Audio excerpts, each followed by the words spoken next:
best month to fast after that of Ramadan is Shahrullah al-Muharram, the month of Allah al-Muharram. So notice, our Prophet ﷺ called Muharram the month of Allah, and no other month has been called Shahrullah other than Muharram. He literally called it Shahrullah al-Muharram, the month of Allah, Muharram. And therefore, this is of the highest honors that has been given to this month, and no other month in the Islamic calendar has been given this honor.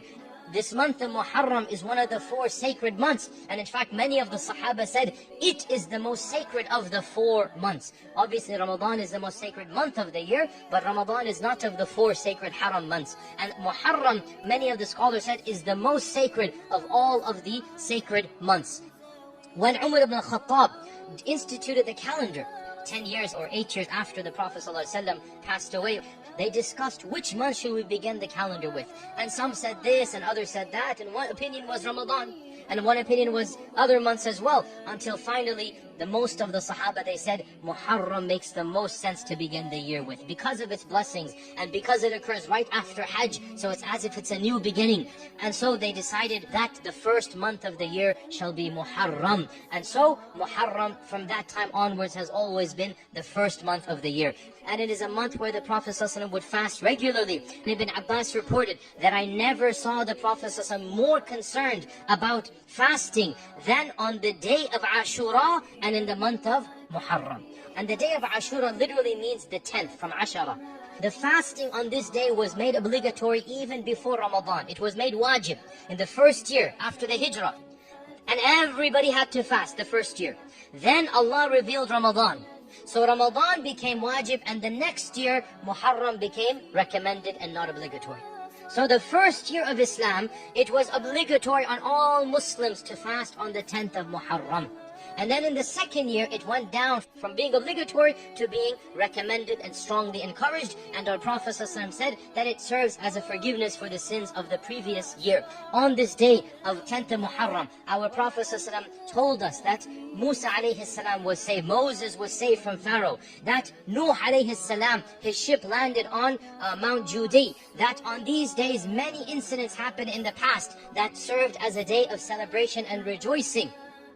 When our Prophet found out that the Yahud are fasting on the 10th of Muharram as well, even though the blessings of the 10th were predating the knowledge of our Prophet about the Yahud, when he found out that they were fasting, because on this day they said Moses was saved and Pharaoh drowned, so we take it as a day of celebration. Our Prophet said, we have more right to Moses than you do.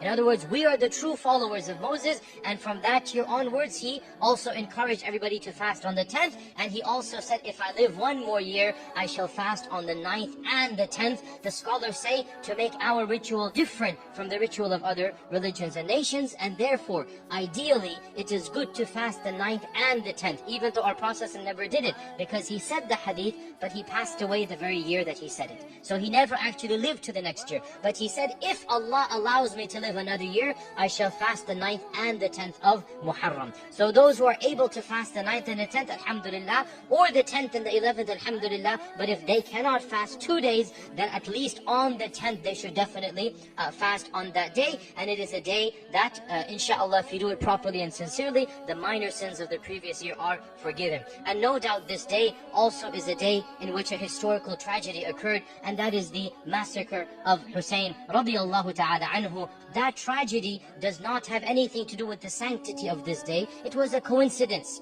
that it happened on that day. And the fact of the matter is that the death of Hussain is a historical tragedy, but the blessings of the 10th of Muharram and the fasting of the 10th of Muharram is separate to the historical tragedy that occurred coincidentally on the 10th of Muharram in a later year of the Hijra, the massacre of Karbala. And unfortunately, people have taken this massacre to imply and to give meaning to Muharram. But Muharram was blessed and sacred before the massacre, and the massacre has nothing to do with the sanctity of the month and the fasting of the month. And Ashura was a day that was was holy before Hussein was martyred on that day. And therefore we as Muslims, we take the 10th of Muharram not as a day of mourning, but as a day of worship of Allah subhanahu wa ta'ala, as a day of ibadah, as a day where we are conscious of Allah even more, and we come close to Allah through our actions of worship, through the action of fasting.